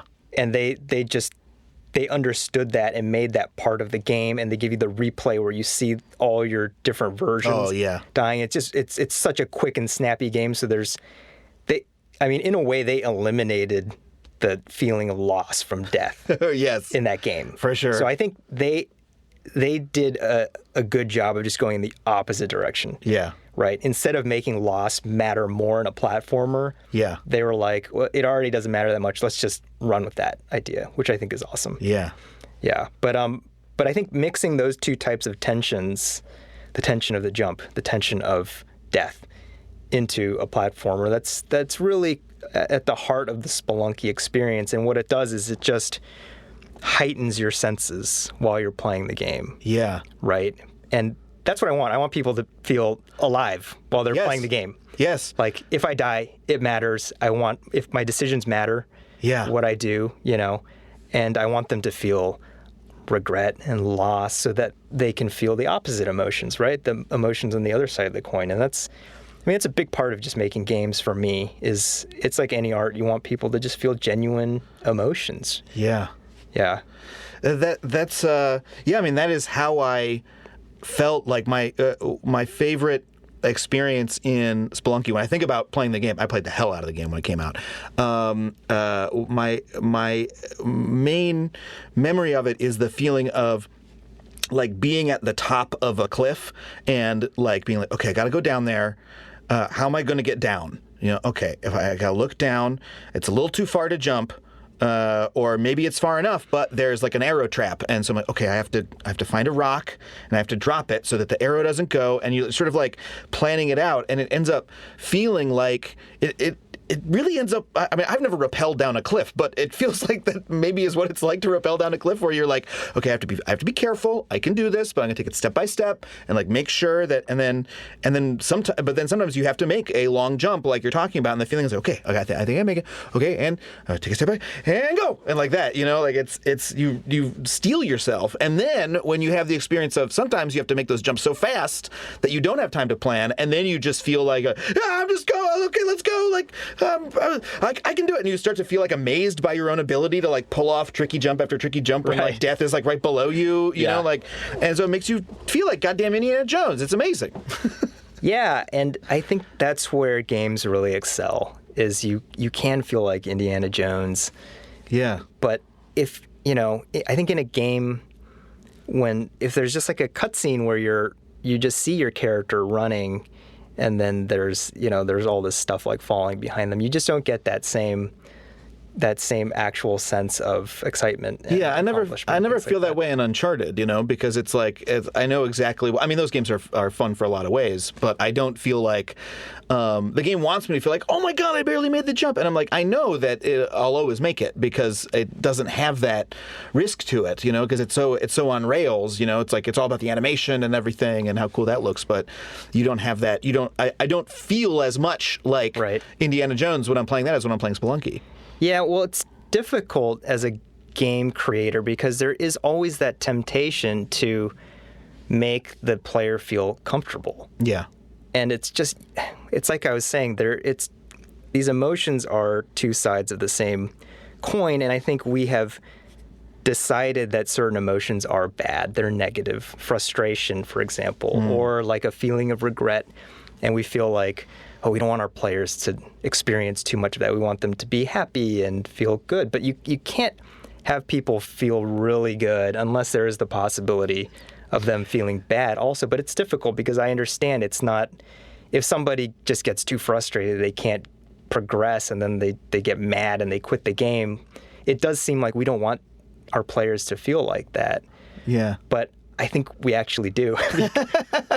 Because if they can overcome, if they can get past, they're going to feel really good, right? And even at least if they feel really bad, like that's a real emotion that they're feeling. You just don't want people to be in that kind of like oatmeal level of emotion where, they feel a little bit good and maybe a little bit bad, but it's just the peaks and troughs are just very small. I would like to peak people like really high. And that means, of course, that they're going to also, have pretty low troughs too at times. Yeah. Well, you're gonna lose some people with that kind of philosophy, I guess, right? Like, because I remember when Spelunky came out, and I was working at College Humor, and all of us who play video games were talking about what games you were playing, and one of the guys had downloaded Spelunky and was like, I'm not playing that. Like, why would I play a game where you have to start over every time you die? Stupid. And he never touched it again. And I was like, are you kidding? I had played the freeware version already because it had gone the rounds, and so I was excited for the Xbox version. And I was like, oh, you don't understand. This is no, you don't understand how good it is. Et cetera. He's like, nah, I'm just not. okay, whatever. But it does seem like they're game audiences have developed more of an appetite and have learned about that kind of experience, being desirable. I mean, the success of like Dark Souls, for instance, is like entirely people understanding that that what you're talking about with the high highs and the low valleys. Yeah, totally. And I think PUBG is really popular for that same reason too. Right? You get killed, you're out. Yeah, that's a good point, where it's like the fun of the devastating emotion and yeah, because that is all that is sort of what that game has going for it. It's like, why is it so popular? It's because of that emotional arc that people enjoy experiencing and watching. Yeah. You don't just pop right back into the action after a few seconds. Right. So so as a result, you're like, you just spend the whole game in a bush because you really don't want to get shot. Yeah. Right? And you have these games where you're just bored out of your mind, but you can't get yourself to do anything else because it's like the feeling of loss is so great. You know? Yeah, you end up playing very you end up playing super conservatively, where you hide in a bush, and when I play PUBG, I run away from everybody. I'm very conflict averse because I'm bad at shooting, and I just want to hide. I want to find a good hiding spot and never move. Yeah, and then inevitably you just get surprised, like in a bathroom somewhere, and you're like screaming. Yeah, some SWAT team comes in and yeah, exactly. It takes you out. But not every game has to be like that, for sure.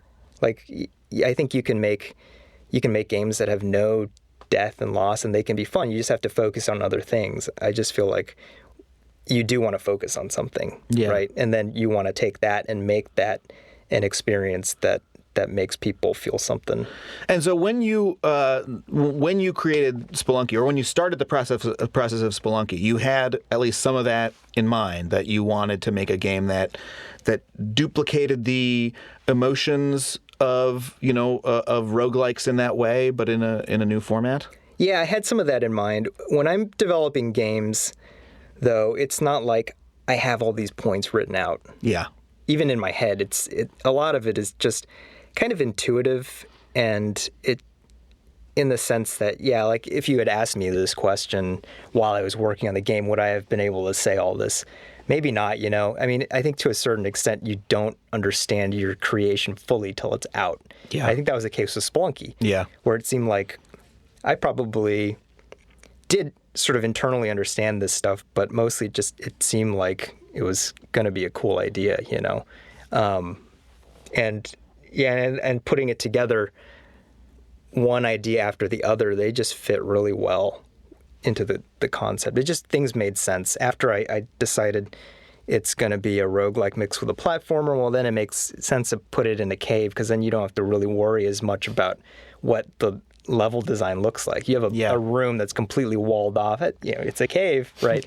And then from there, it makes sense, give the player bombs. That makes sense too, sort of within the theme and letting them blow their way through walls. The destructible terrain was another thing that was a big deal for me in that game. Yeah, you wrote about that. Well, actually, I should have shown this earlier. You wrote about that in your book, which you wrote a whole book about the making of this game, which is some of the best writing on game design I've ever read. Thank you. Yeah. And the book helped me understand what I had done, because I went back and I looked through emails that I had written and things like that. I looked at what people had written about Spelunky after the game came out, people who were better writers than me, or people who are just maybe just because they're outsiders, it's easier to look at the game after it's done and then write about what's happening. Where for me, while I was working on it, a lot of that I probably understood internally, but didn't necessarily have the vocabulary to put it together. I had that same experience with Adam Ruins Everything, that I knew some of the ideas that I knew would work going in, like common misconceptions. People love, having those be debunked. I knew that going in. But then there were other elements of it that I didn't know until after we had been doing a couple seasons of it, where I was able to go, oh, this is why it works, because we're doing a Socratic dialogue in every episode where there's someone replying to me.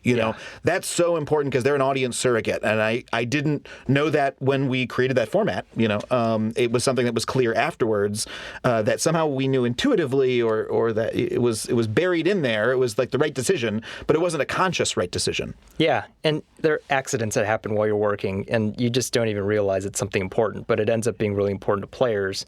and you can kind of understand that, that's something good. Or even just, I mean, with random generation, there's stuff that happens that you just don't even plan for at all, right? Yeah. Like, Tom Francis had that story where the tiki man picks up a boomerang that's being sold in a shop and then walks out of the shop and then creates this whole big, I mean, the shopkeepers, this is in the black market, so all the shopkeepers they're like, like 9 of them or something like that, just all go nuts at the same time. They get hostile when someone steals something, but the Tiki Man NPC just randomly took one from a shop, and then all the shopkeepers became hostile. Yeah, exactly.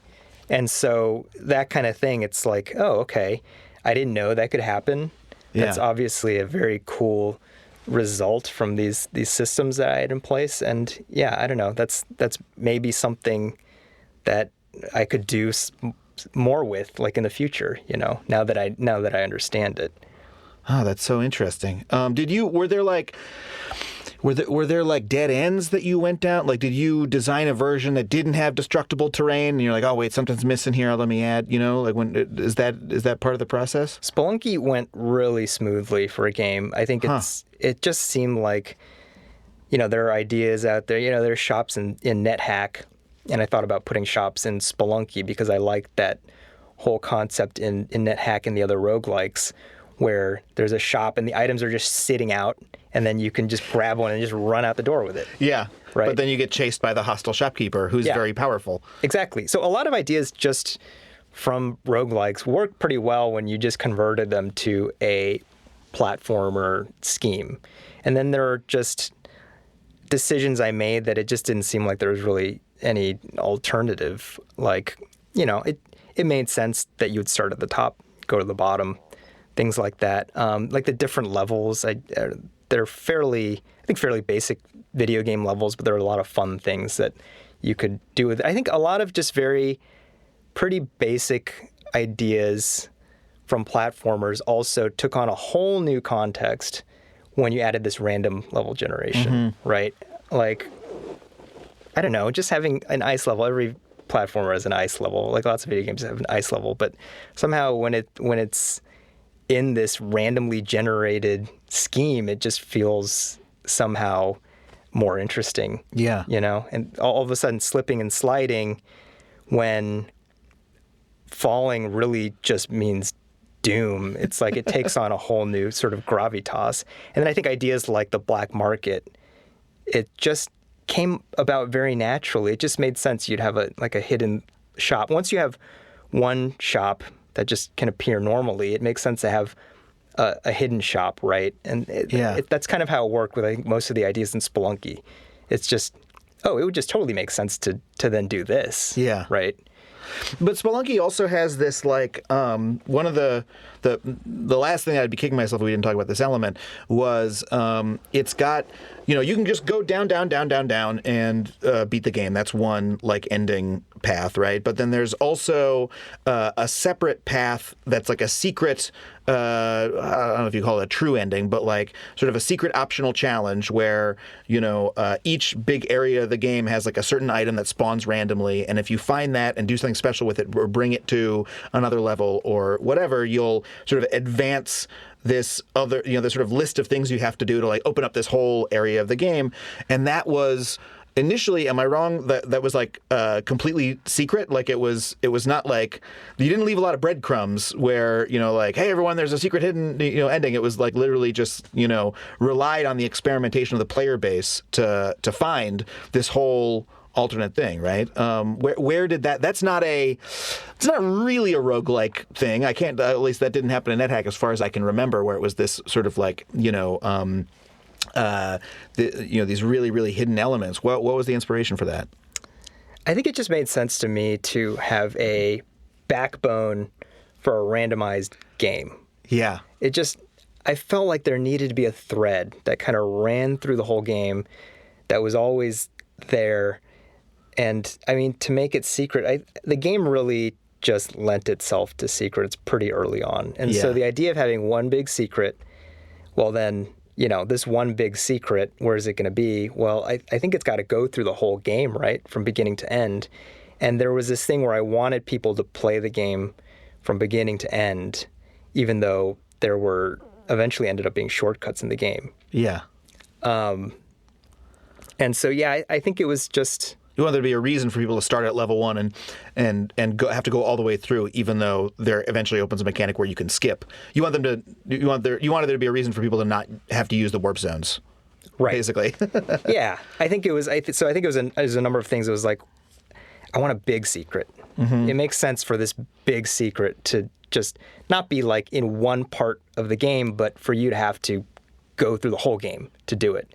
And then that's also nice because that means that, you know, it will kind of force the player, if they want to play the game right, to start from the beginning and play all the way through. It was a bit of a nudge and a wink, like this is how you're supposed to do it. You have these shortcuts, but if you really want to play the game right, you got to start from the beginning. And yeah, I mean, in my book, I've got this quote from Miyamoto where he says that a good idea solves many problems, essentially. Yeah. Which I've always carried that with me because it that's just an incredible makes line. Total sense. Yeah. And so much of making games, and I'm sure this is true of comedy too, it's about connections, right? Yeah. And I think the strongest connections is not just connecting A to B, but it's like A connects to B, which connects to C, and it's like a web of connections. Yeah. Right. And with games, you have that extra dimension of interactivity that you also need to connect to. That's arguably the most important part because that's what separates games from other art forms, right? And so making sure that everything in the interactive part of the game connects to everything else. I mean, I think that's just an important part of game design. And then you also want to connect it to the theme and the graphics, the sound, and all that too. But it also has this, like, that's a wonderful explanation from like a design perspective of what it does. Was there also like the feeling of going through that progression as a player is like really like powerful and kind of profound, you know, like it really like hits you like a ton of bricks. Like, oh wait, if I do this and I bring it there, then it opens up this whole other area, you know, like that feeling is like, was that part of it too? Were you like seeking that feeling in making the game or? Yeah, totally. I mean, I've always been, we were talking earlier about those like early Atari games and the PC games and the floppy and that whole process of, ooh, what's this, and kind of that opaqueness. And that's where those influences come in, is I love that feeling of really discovering something really feeling secret. You know, the original Legend of Zelda, where you light a bush on fire and that's how you get to an entire dungeon in the game. It's just this random bush, right? And that's Dungeon 8. And I just love that. And having played so many games and made games, I can see through so many of the kind of tricks to get players to do things. And so I love it when I'm surprised and when something that just looks so inconsequential ends up being so important. Yeah. Right?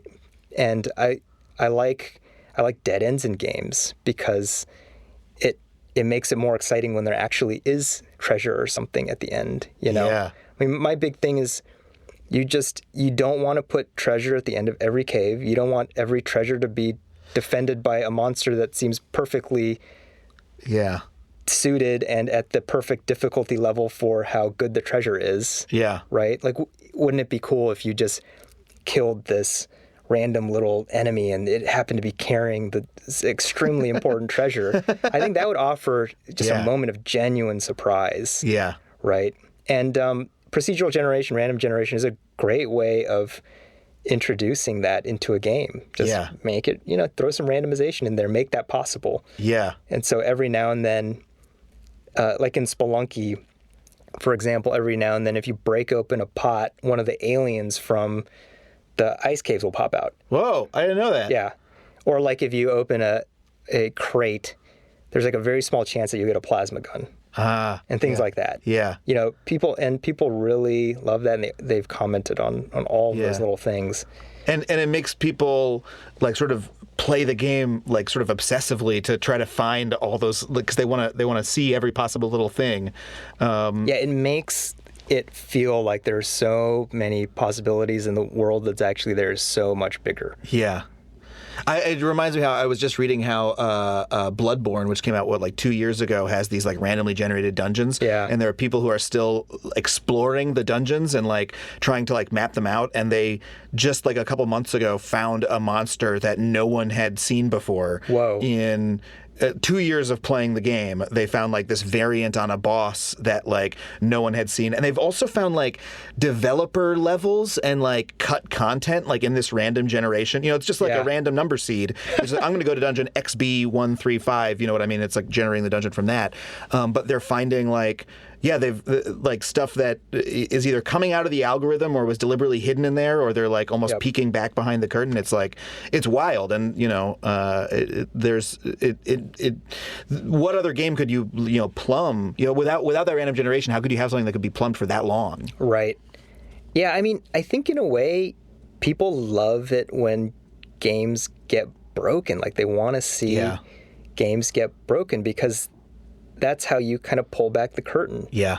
You know? And that's like, even just a non-randomly generated game like the first Super Mario Brothers, you've got Minus World. And just the fact that Minus World exists just opens up that game so much in terms of how it feels. I remember talking about Minus World as a kid and it just feeling like, I mean, it's almost like a religious thing, right? Like, oh, there's basically an afterlife in Super Mario Brothers or something like that.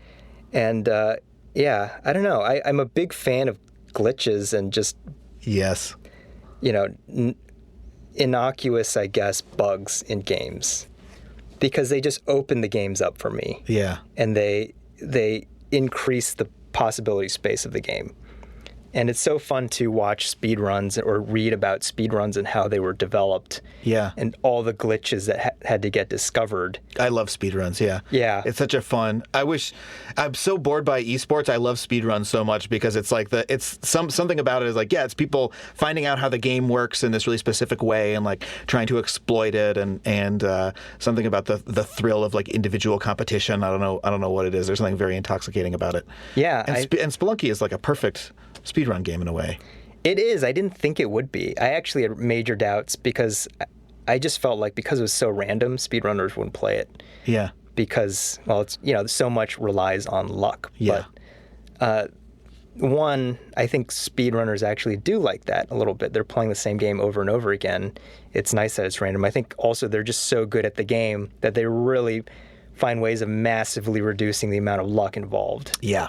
To where, the variance is actually pretty small. Yeah. It becomes a game about luck management. Right. Yeah. And they find all these patterns in the game that they exploit, right? We've been going for a little bit, but I have a couple more questions that I want to get us to. One is, so Spelunky was, when it came out, it was a hit. It did well, right? Yeah. What does that mean? Something I'm very curious about is, indie games have matured a bit. It's not quite the same gold rush, right? It's we're close to a decade into that now. What does that look like for you now in terms of how you approach development? Having had a couple successful games under your belt, what is the day-to-day like of moving your next project forward? Yeah, I mean, I took a bit of a break after Spelunky came out, and I wrote the book. I became a dad.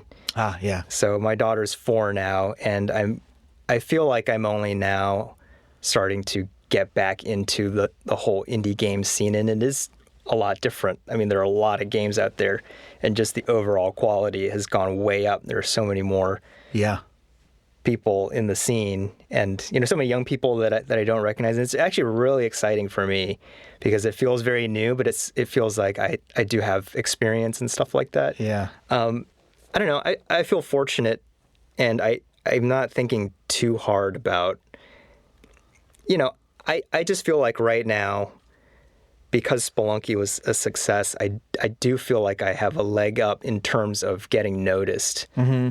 now. And so I really just feel fortunate. I'm not trying to dwell on that too hard because I do feel like I have a big advantage over someone who's just starting their first game and trying to get noticed now when there's so many games out there, right? And it's probably the hardest time it's ever been to get noticed. It's maybe the easiest time to make a game in some ways because there are more tools and there are more platforms that are more open. And if you want to find someone to work with, there are plenty of people to work with. But it's very difficult in its own way, just being such a great time for games, but also just a very packed time for games. I mean, 2017 was just nuts, right? The Wild West is over, the railroads come through, and now there's like there's a ton of activity, and it's a lot harder to stand out. Yeah, exactly. And so I feel like I have a big advantage because when people are going to talk about what I'm working on. You know, I see the headlines, it's like, oh, the creator of Spelunky is now working on this, and I feel lucky in that sense. And I think that's where, you know, people are trying to get into that sort of feedback loop that I'm already in, right? Yeah, it's a weird thing. I noticed that myself, because just in the last 3 years, I've gone from being a comic who, I'm just like basically a struggling comic to like someone who's had, a bit of success. And the fact that it's easier now to do the next thing. That's wrong. It should be the other way. It should be easier when you're getting started. That's when that's when people need it to be easier. I don't need it to be easy now. Now I'm good. Back when I was trying to figure it out, that's when I needed the lower barrier to entry, Right. Yeah. I mean, it really does feel like success just breeds success in a lot of ways. And so, do you think it's harder? Well, no, let me ask you this. I know that it seems like this year the big side, the AAA side of the industry is there's a lot of concern and turmoil and it feels like there's a lot of like, oh, how are we? Even though the industry is huge, how are we going to make money? Is this kind of game even going to be profitable anymore? Are people just going to, there's like a lot of just sort of wailing and gnashing of teeth, I feel like, going on. How do you feel about the indie side of the industry overall compared to how it was in the past or compared to how it might be? In terms of how it is to work in? I mean, I always like seeing more games come out, right? Yeah. Even though that does just make it more difficult to get noticed. I think if you're a new indie game developer, you're trying to put out your first game. I always really warn people against, spending 5 or more years on their first game. Yeah.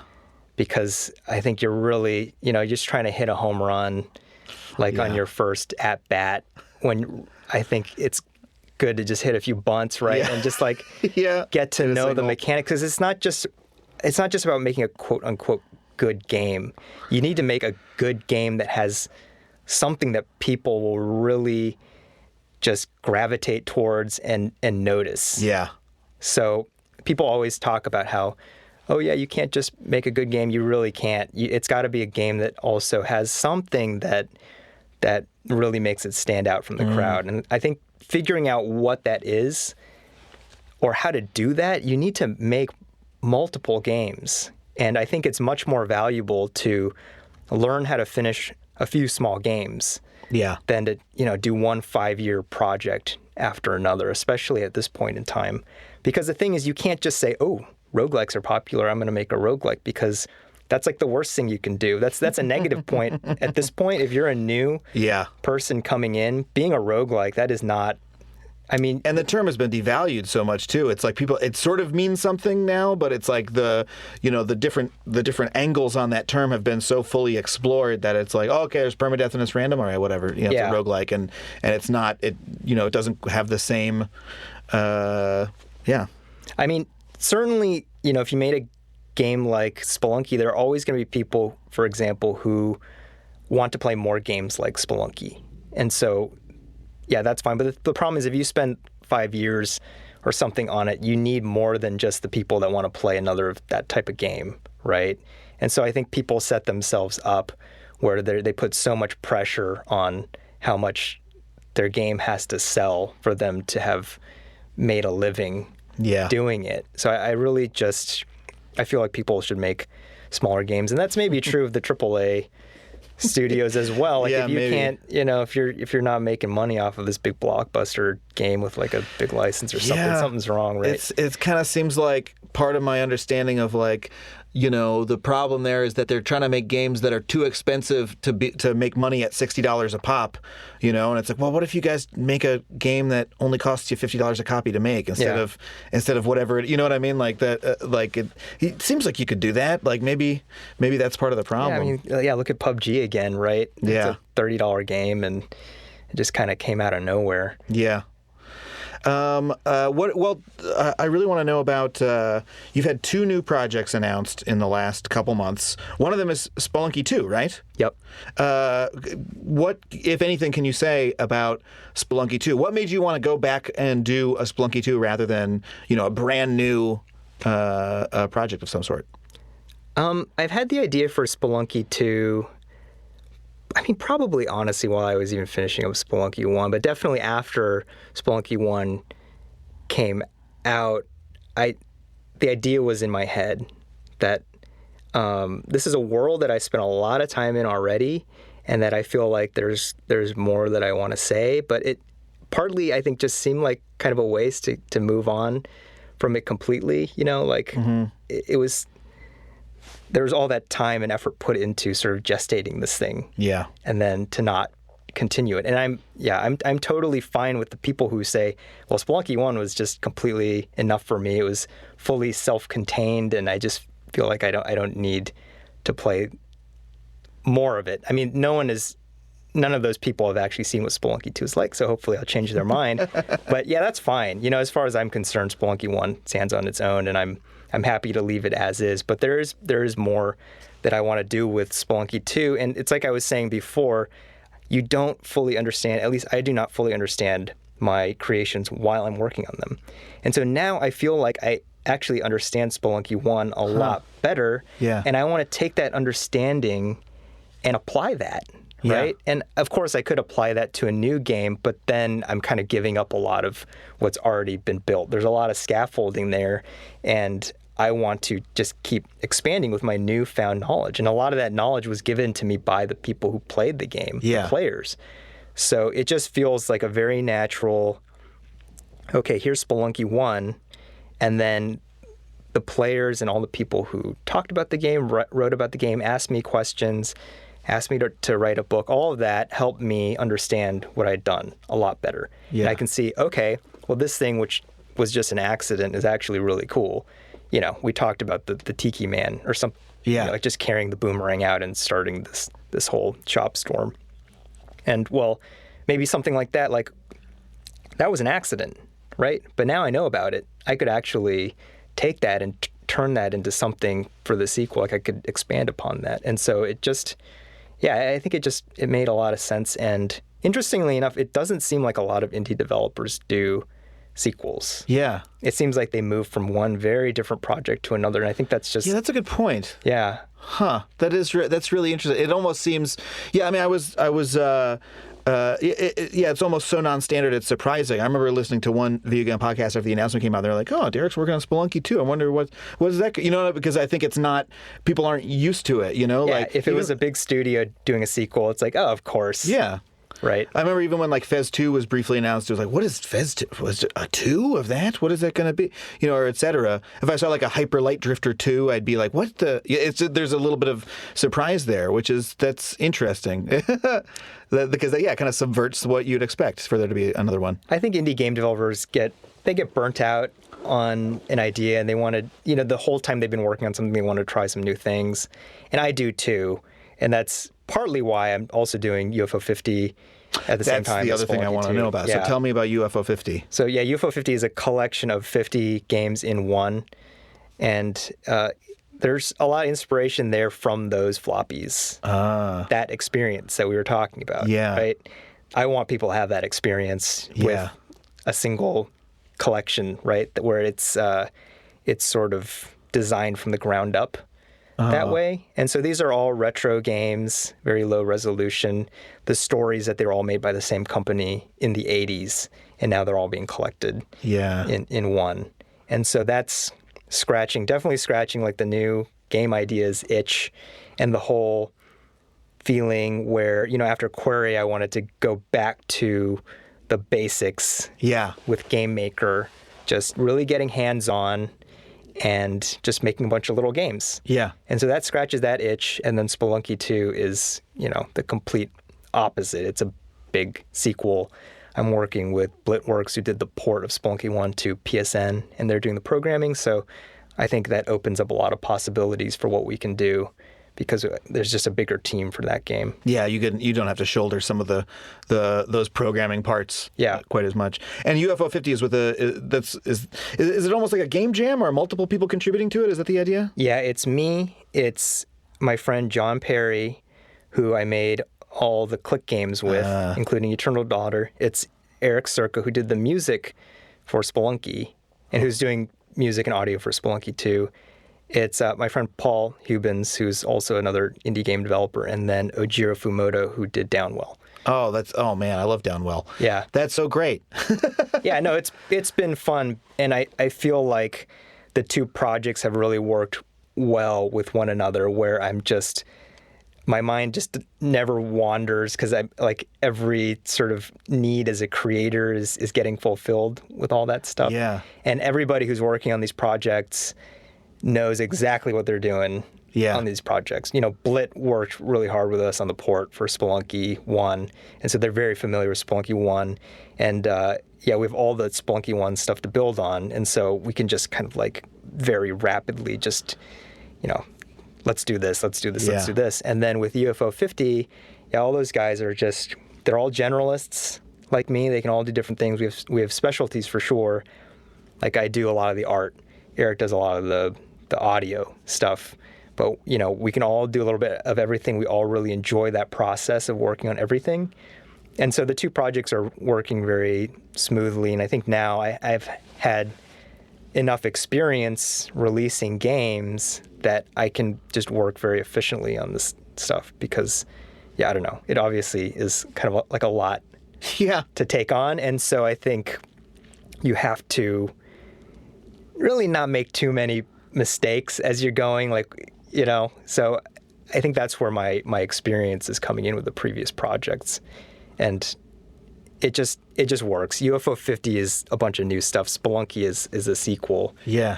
And so it's really funny, because I'm so excited to know what the secrets are contained, because we've been talking so much about secrets and about these weird hidden things that come out either emergently or are sort of buried in there. Like I can only imagine UFO 50, like if you're making 50 different games, how many different strange and wonderful things you can do in that context, right? But I also want nothing to be spoiled for me. Right. I know, that's the difficult thing, is because it is a big deal for both Spelunky 2 and for UFO 50.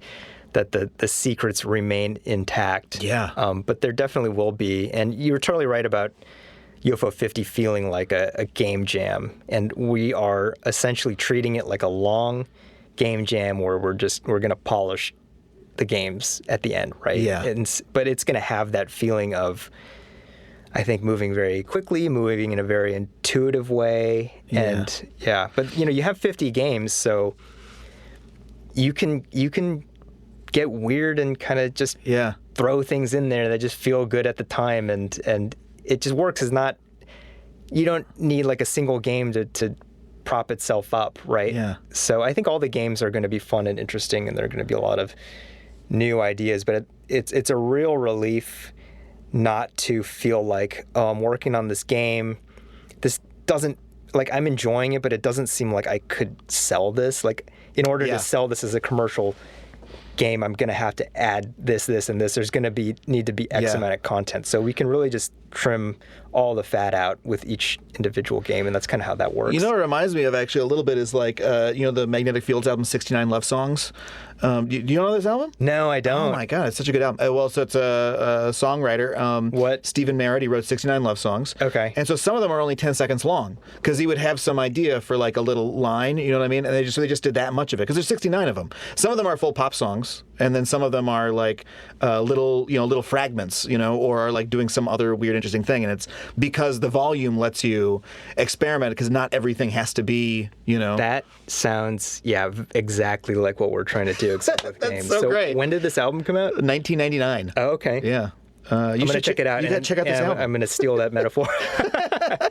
We're really well. Well, thanks, man. I think we've been going for a while, so I think we can call it about there. Is there anything that we haven't touched on that you want to talk about, or?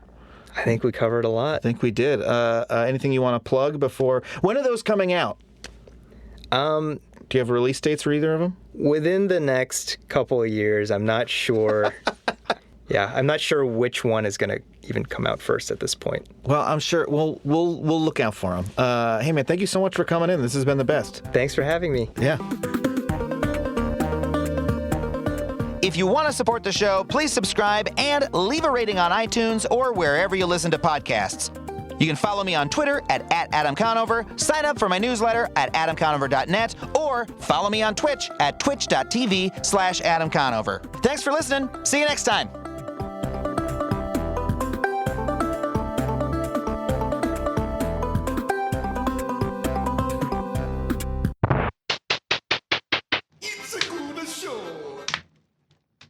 This podcast was brought to you by Starburns Audio and IGN. Produced by Noah Eberhart, engineered by Matt Brousseau, and executive produced by Jason Smith and Brian Baldinger. Don't forget to subscribe, rate, and review wherever you get your podcasts.